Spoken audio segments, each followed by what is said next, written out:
What's up guys, that guy the pencil here, and before we begin, spoilers for the entire Attack on Titan manga all over this video. Please, if you haven't read it, do not watch this video, I'm warning you right now. Alright, now we're ready to discuss a battle that is super interesting in concept. We have Diane, the Earth Giant from 7 Deadly Sins, versus the 9 Titan Shifters from Attack on Titan. For the specific shifters we're going to be using, it will be Eren as the Attack Titan with Hardening and the Warhammer Titan abilities, Reiner as the Armored Titan, Annie as the Female Titan, Armin as the Colossal Titan, Miss Tiber as the Warhammer Titan, Peak as the Cart Titan, Zeke as the Beast Titan, Porco as the Jaw Titan, and Uri Reese as the Founding Titan. Reasonings for all of them? Eren is the most experienced Attack Titan user that we know, and he's going to have all his abilities that he has up to current except for his recently released form. Reiner is the most experienced Armored Titan user that we know of as well, same with Annie and the Female Titan. Armin has a firmer mind than Bertholdt, making him a better Colossal Titan user for this fight, and Miss Tiber is the most experienced Warhammer Titan user that we know of, and has the same case with Peak, Zeke, and Porco for their respective Titans. Finally, Uri may seem like a strange pick, but I'm using him because he's able to deal with Kenny Ackerman, and it's unlikely that Frida would be as good as a combatant, same with the pacifistic King Karl Fritz and the subservient Ymir. So, Diane is just Diane, beginning of series pre-training with Gideon, and I picked her for this fight rather than any of the other Sins because of her own giant stature. However, ironically enough, at only 30 feet, she's shorter than every single Titan except for the Cart and Jaw Titans, and honestly, she would be extremely tiny, especially compared to something like the Colossal Titan. Now, after explaining all that, I'll tell you, straight up, I thought about this fight on a whim after seeing the Attack on Titan X 7 Deadly Sins Grand Cross crossover. In my mind, I thought it would be interesting, Giant versus the Titans, that sounds like a new part of Greek mythology. However, then I tried to remember any of the power or speed feats for the 9 Titan Shifters, and suddenly I realized that they do have some. A lot of the shifters in their human forms are able to fight and able to react alongside Ackermans, such as Mikasa and Kenny, who scaled a Levi who has dodged bullets, which puts him around Mach 2. Though Levi blitzes every single Titan he runs into, even the swiftest Titan and the Jaw Titan, so that may be debatable, but let's say all the Titan shifters in their larger forms scale up to that. All the Titans, not even the shifters, are easily building level, and upscaling them off each other with how the Armor Titan is easily beaten by the upgraded Attack Titan and the Beast Titan, and get them the City Block to even multi-City Block level, giving them the benefit of the doubt with how you want to scale them up the Colossal Titan. Then, you have the Titan transformations that reach up higher, all the way up to small town level in the case of the Colossal Titan. Now, Eren's new form is very large and it can move, so it's much likely very much stronger, but I won't be using it in this fight with the other Titans because it's not really the Attack Titan anymore. It's a strange mix of the Attack, the Founding, and the Warhammer with a dash of the Colossal Titan being 5 times its size, so I'll address how this would fare in a fight with Diane later. So thusly you have most of the Titans being City Block to multi-City Block level to small town with the transformation of the Colossal. For their abilities, it's rather simple on their end. All the Titan shifters are able to regenerate very well when they have the will to live, but if their brain is ever disconnected from their body, they can die. However, Reiner has shown some immunity to this by transferring his brain functions to his entire nervous system in his Titan body, but it's unknown if the other Titans are able to do this. Then, some of the Titans are able to harden their skin, the Armor Titan coming with this ability pre-activated, when the Female Titan, Beast Titan, Attack Titan, Jaw Titan, and Warhammer Titan can all harden their skin too. For the specific Titan abilities, there are 2 main ones. The Warhammer Titan is capable of using the hardening ability to create constructs such as weapons and massive spires. Then the Colossal Titan is able to destroy its body in an instant or with time to constantly burn away its opponents with steam. While Zeke can create Titans out of other people of Ymir, that does require extensive prep time with spinal fluid injections, so that doesn't work here. And while Uri and Eren, with the help of Zeke or Uri, could just create Titans from the people of Ymir, there wouldn't be any nearby. Same with Annie's Scream. This would just be a fight between Diane and the shifters, no other people around. For user-specific quirks, all of them are great hand-to-hand combatants, with notables being Annie, Eren, Zeke, and Uri, as they're all shown dominating other fighters in the case of Annie, Eren, and Zeke, and scaled Ackermans in the case of Uri. And the Beast Titan has a great throwing arm. Now, all this sounds really good. It sounds great, a supersonic squad of 9 fighters who can destroy multiple city blocks and even a small town. What's the problem? Diane. Diane is the problem, because despite being barely up to the Colossal Titan's knee, she drastically outclasses all of them. Speed-wise, even the most regular, basic, simple scaling of the series, she's a lightning timer. A suppressed Meliodas is able to reflect lightning back, which puts him at over 2,000 times the speed of sound. Then Diane directly scales to that since they fought each other, on multiple occasions. Now, that means she's over 1,000 times faster than her competition, and that's when we're giving them the benefit of the doubt. Power-wise, it gets even worse. If you want to do regular Diane, she's mountain level. Even if you lowball her, she's large city level. Now, I don't think you really need me to explain the difference between multi-city block level and even city level is massive. Then, it just gets worse when you try to compare something like small town level to mountain level. That's just crazy. Then, her abilities just make it even worse. Think of Diane as the Warhammer Titan that has the ability to harden her skin, summon puppets relative to herself, and constantly being able to launch easy projectiles. Oh, and any moment she can just make an entire mountain in midair. Heavy Metal, Mother Catastrophe, Friends, Filet and Sirloin, Ground Gladius, Double Hammer, Crazy Rush, Rising Meteor, Jet Hammer, and that's all pre-trained Diane with no Door Dance or her later attacks. This is a clear-cut mismatch unequalized, I won't even lie.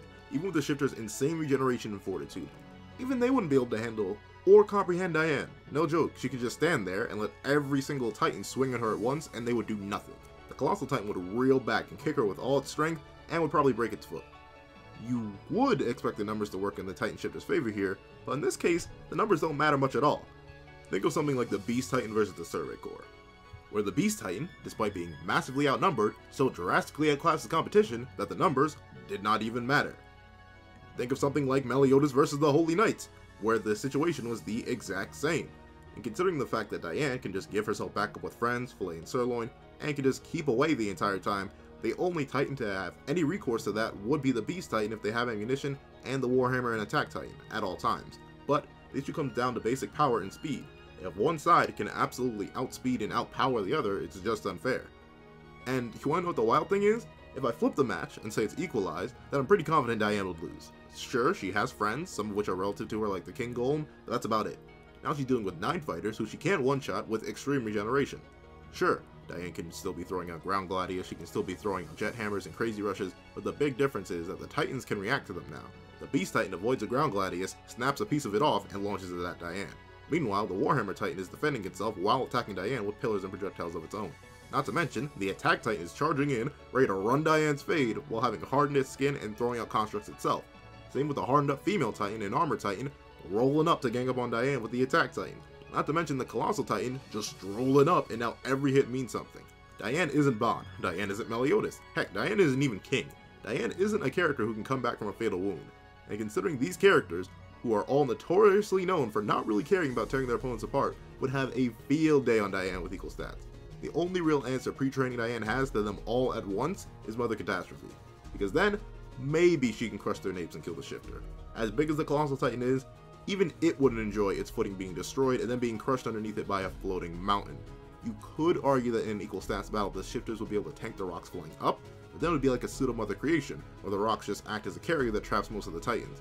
Say you believe all the Titans dodge its rising, and maybe just end up in the crater left by it. But then, I'm not sure what they're going to do against the mountain dropping on top of their heads. The Colossal Titan could try to catch it. Maybe in an equal stats battle he could? I'm not sure, and I highly doubt that. Maybe all the other Titans escape while it crashes down and they lose the Colossal. Then, the issue comes with, is when Diane does it again. Because Diane throwing out massive attacks like this is not really uncommon. She does it with no real problems at all. However, the reason I still think pre-training loses is because it's unlikely that the Titans would let her do that, and Diane's answer to them is unlikely to be used off-rip.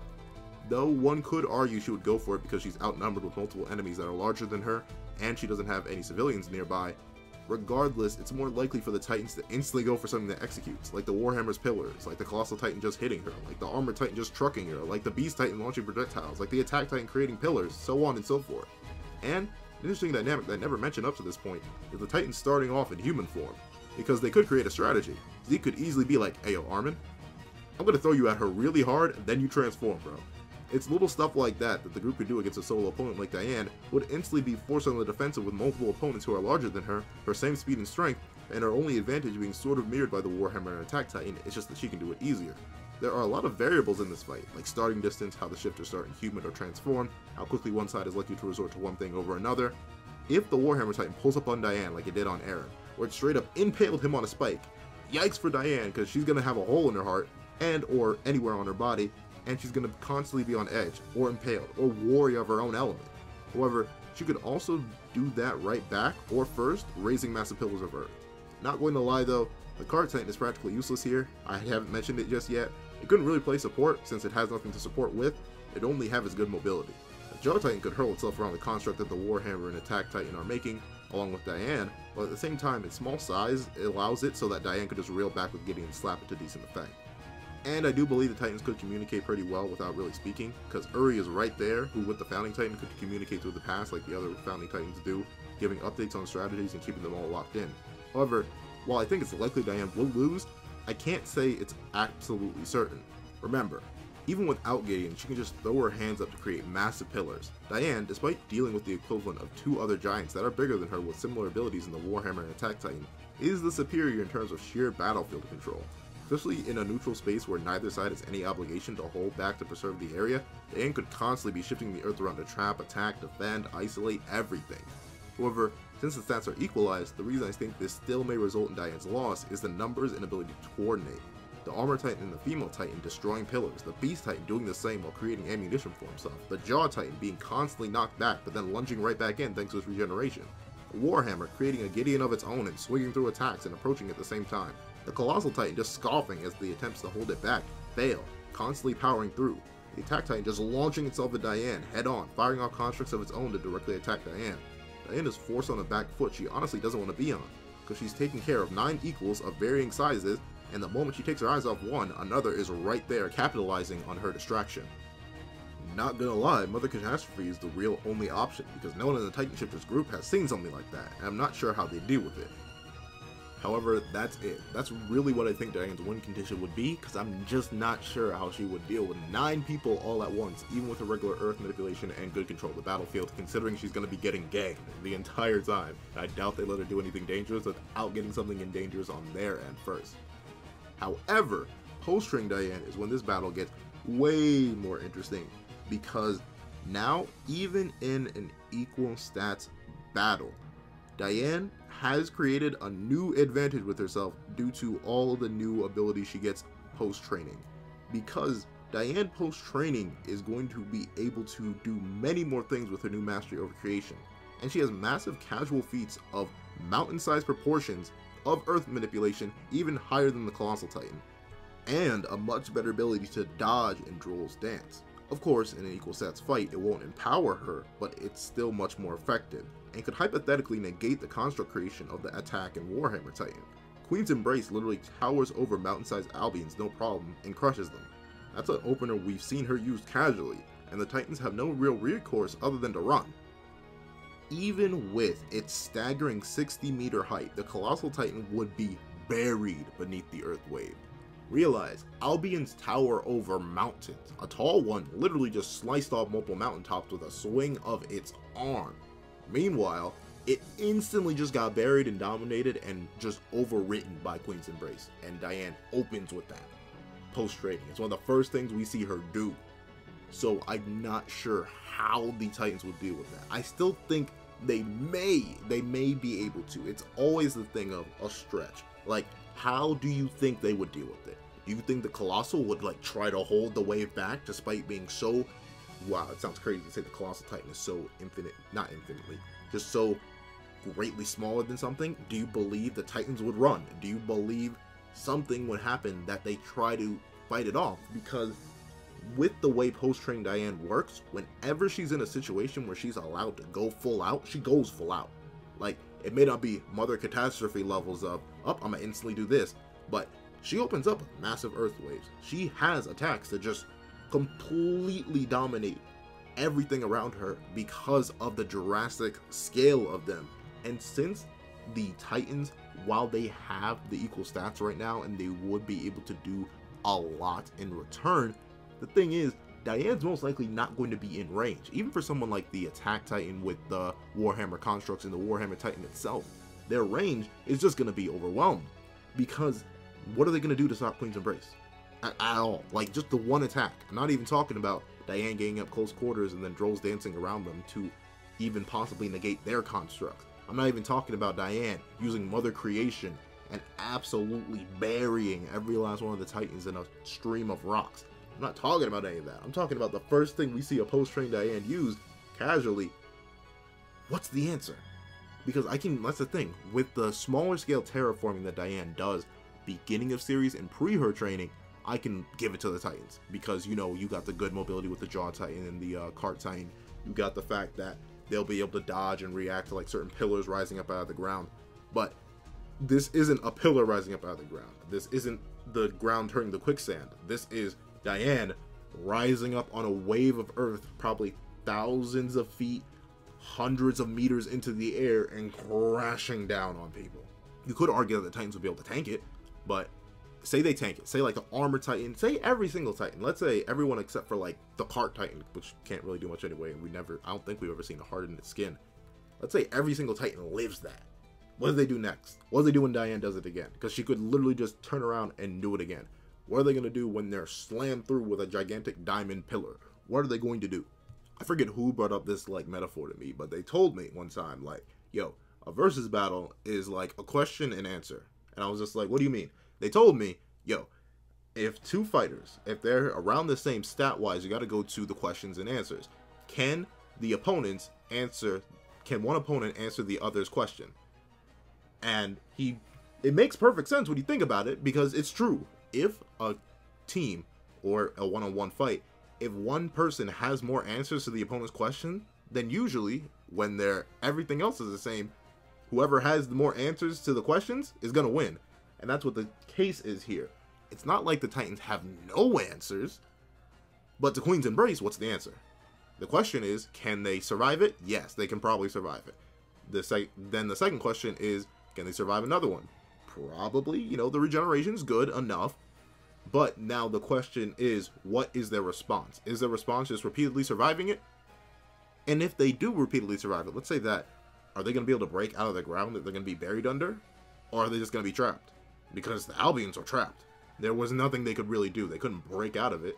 And they aren't even, like, real. They're golems. And they couldn't respond from being trapped under Queen's Embrace. So, say the Titans break through the ground. What are they going to do? What can they do to stop this Diane, who's going to be constantly just moving? That's another thing Diane does a lot post her training. She rarely ever stays still. And this is where the large size of the Titans may end up messing with them a little bit. Because unlike before, where the size was intimidating and they could actually most likely do something when they got their hands on her, how are they going to get their hands on Diane? Who now is always able to play the defensive in a really, really good way. Diamond walls, diamond towers, all this stuff that just allows Diane to not only control the battlefield, but also dominate back. That's the main issue with pre-trained Diane. She does have an answer to the 9 Titans in an equal status battle, which is Mother Catastrophe, but I think the chances of her using that are lower, which is why I say the Titans take that like 7 to 8 times out of 10, because all their answers to her, which are attacking her, just simple like run up and punch her or kick her or whatever the Titans want to do, or impaling her in the case of the Warhammer Titan and the Attack Titan, or hitting her with a rush of rocks, such as the case of the Beast Titan if he ever needs to do that. They all have those answers, and Diane can't really answer that back without like walls and shields and stuff like that. But post-train Diane, that's where it becomes, I'd say the Titans could still win. If they can somehow survive Queen's Embrace, then I can say they can still win. If they can survive and retaliate, because that's my only thing. You can survive everything. You can be indestructible. But if you cannot hit your opponent back, if everything your opponent does, you're just taking hit after hit after hit after hit, then, and you can't respond, then what are you going to do? That's really it. That's my point. Because I think post-train Diane has the ability to not only outrange and play defensive. That's the difference. Pre-trained Diane is only playing defensive and maybe attacking once or twice. Post-trained Diane is attacking and defending at the same time. Because if she stays out of their range and is burying them in earth, it is a double combo. She is playing the ultimate defensive game and the ultimate offensive game. It's just something the Titans don't have an answer to. No matter how big the Colossal Titan is, it ain't taking a wave of earth that towers over it many times over that well. No matter how many constructs the Warhammer Titan and the Attack Titan can make, those constructs, they're gonna break. They can break. We've seen them break. So what are they gonna do when the earth comes down upon them? That's my thing. If you can figure out a way for the Titans to respond to Queen's Embrace, if you can figure out a way for them to respond to Mother Catastrophe, you can figure out a way for them to respond to Mother Creation. All these super large scale attacks that are beyond even the Colossal Titan in size, then I'll give it to you. Then I think the Titans can win. I think the Titans can win. But if Diane still has access to that, then I have to give it to Diane. Especially post-training. Because I just don't know what the Titans' answer would be. Because they've never, ever, not even the Colossal Titan, has shown anything to the scale of a Queen's Embrace, or a Mother Catastrophe, or a Mother Creation, or any of Diane's large-scale attacks. Not once. Even the Titans you think that would, like the upgraded Attack Titan and the Warhammer Titan, have not shown something like that. I think the biggest thing we've ever seen for one of those Titans is the pillar that the Warhammer Titan made. But other than that, nah, they're gonna have to hold that L. Not gonna lie, they're gonna have to hold that loss because there's nothing that they could really do.